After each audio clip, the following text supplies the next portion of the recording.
नमस्ते, आप सभी का स्वागत है मेरे चैनल द दुर्गा टैरो में।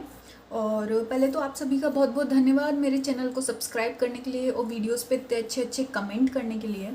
और ये जान के बहुत अच्छा लगता है कि मेरी रीडिंग और गाइडेंस आप लोगों को इतनी पॉजिटिव लगती है और इतनी हेल्पफुल लगती है ना। आप लोगों के इतना पॉजिटिव फीडबैक मिलकर बिल्कुल ऐसा मोटिवेशन मिलता है मुझे भी, है ना। तो आपको बहुत बहुत धन्यवाद आप सभी की पॉजिटिव एनर्जी के लिए। और अगर आपने अभी तक मेरे चैनल को सब्सक्राइब नहीं किया है तो जल्दी जल्दी मेरे चैनल को सब्सक्राइब करें। और हम मिलेंगे फिर और भी आपके साथ। और एक बात, जिन लोगों ने मुझसे पर्सनल रीडिंग ली है उनको बहुत बहुत थैंक यू। और जिन्होंने हवन करवाया है या दूसरी स्पिरिचुअल प्रैक्टिसेस ली हैं, पूजा पाठ करवाए हैं, तो उसके लिए बहुत बहुत धन्यवाद, है ना। और जैसा कि हम जानते हैं, हवन पता है सबसे ज़्यादा आपके कर्मा रिलीज़ करता है। ये बात गीता में भी लिखी है, कृष्ण जी ने बोला था कि हवन करने से इंसान अपने कर्मों से मुक्ति पा सकता है और कर्मों को रिलीज़ कर सकता है। तो आप लोग भी अगर चाहें, जिन लोगों ने अभी तक हवन वाली सर्विस नहीं ली है, तो आप मुझसे अपने लिए हवन करवा सकते हैं। उससे आपकी शुद्धि भी होगी, कर्मों का भी हल्कापन होगा, है ना।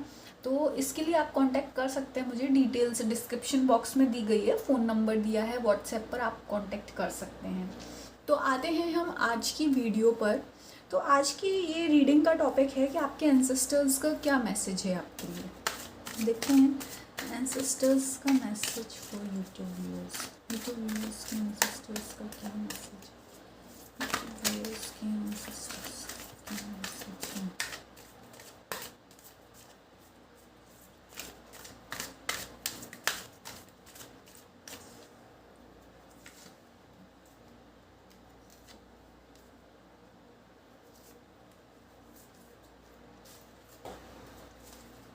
ऑरेकल कार्ड निकालेंगे। आप अपने पितरों को अपने मन में रखिए। यूट्यूब व्यूअर्स के एंसेस्टर्स का संदेश, यूट्यूब व्यूअर्स के पितरों का संदेश।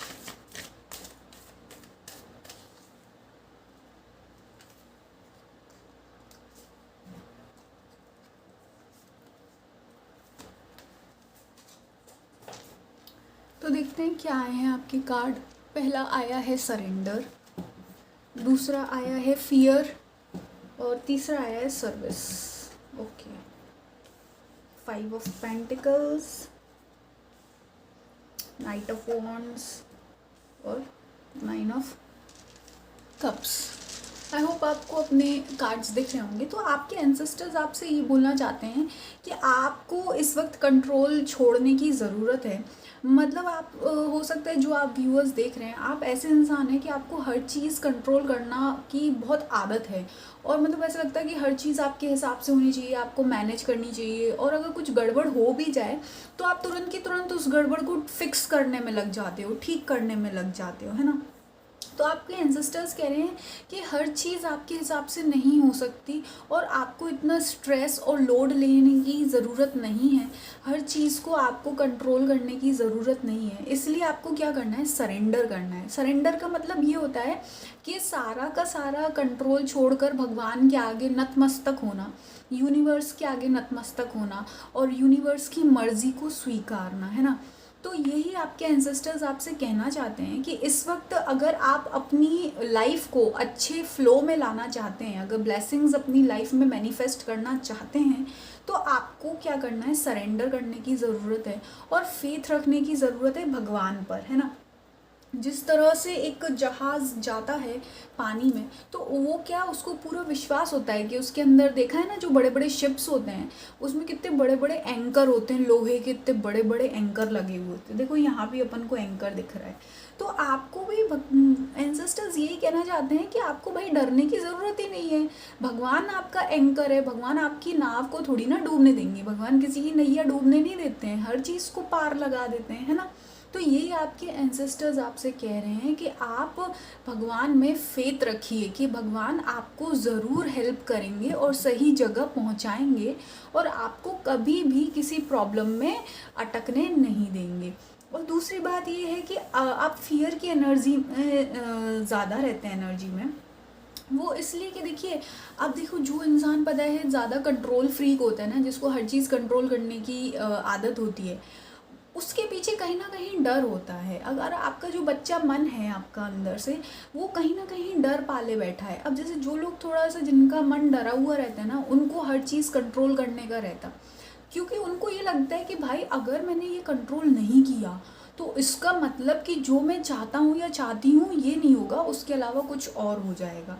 और फिर वो डरते हैं आउटकम से, रिजल्ट से, परिणाम से, कि अरे भाई अगर इसका कुछ उल्टा परिणाम आ गया या गलत परिणाम आ गया तो हम क्या करेंगे, क्या करेंगे, है ना। तो फियर में रहते हैं। तो आपको यही है, आपको अपने अंदर का जो डर है वो निकालने की ज़रूरत है। तो वो आप डर कैसे निकालेंगे? डर तो तभी निकलेगा ना जब आप भगवान पर विश्वास रखेंगे और भगवान के निर्णय पर विश्वास रखेंगे, और आपको ये लगेगा कि हाँ भाई चलो जो भी हुआ है मेरे हिसाब से नहीं हुआ, लेकिन वो भगवान के हिसाब से हुआ है। तभी आपको क्या है, एक नई दिशा मिलेगी। आपके अंदर जो एक पैशन है, यहाँ दिख रहा है कि आप बहुत ज़्यादा पैशनेट इंसान हैं। पैशनेट मतलब आप बहुत ज़्यादा एनर्जेटिक इंसान हैं। आपको लाइफ में हर चीज़ में आप अपना बेस्ट देते हो, चाहे वो रिलेशनशिप हो, चाहे बिजनेस हो, चाहे आपकी स्टडीज़ हो, या आप किसी भी उम्र के पड़ाव पर हो। पर आपका स्वभाव है एक कि अपने काम में अपना बेस्ट देना। तो अगर आप अपने मन से डर हटा देंगे तो आप अपनी और ज़्यादा प्योर एनर्जी अपने काम में लगा पाएंगे, है ना। तो आप अगर डर हटाएंगे तो आपका जो काम है वो और निखर कर आएगा। और आपको ये सोचना होगा कि डर को क्यों है। यहाँ लिखा है, I realise that I am testing my resolve to live in the energy of love. अगर आप फियर की एनर्जी से निकल के लव वाली एनर्जी में रहेंगे तो अपने आप ही आपके पास ज़्यादा चीज़ें, गुड चीज़ें मैनिफेस्ट होगी। लव का मतलब ये हो गया कि हर चीज़ को एक्सेप्ट करना सीखिए कि हाँ ये भगवान की मर्ज़ी से हुआ है। तभी आप चीज़ों में पॉजिटिविटी एक देख पाएंगे, है ना। और उसके बाद ये है कि आपको क्या अपनी सर्विस पर ध्यान देने की ज़रूरत है। यहाँ पे मुझे ऐसा लग रहा है कि आप लोग जो लोग हैं, आपके पास बहुत सारा इस वक्त ऑलरेडी रिसोर्सेज हैं। या तो आप लोग मनी से बैलेंस्ड हैं काफ़ी, आप मनी से अच्छे हैं, या ऐसा हो सकता है आपके पास ज्ञान होगा किसी चीज़ का, या आपकी एजुकेशन, या किसी भी चीज़ का। तो आपको क्या है, ये चीज़ आगे बढ़ाने की ज़रूरत है। अब आपको जो भी आपके पास है वो दूसरों में ज़रूरतमंदों को मदद करने की ज़रूरत है। अगर आपके पास पैसे ज़्यादा हैं तो आप धीरे धीरे दान करना सीखिए।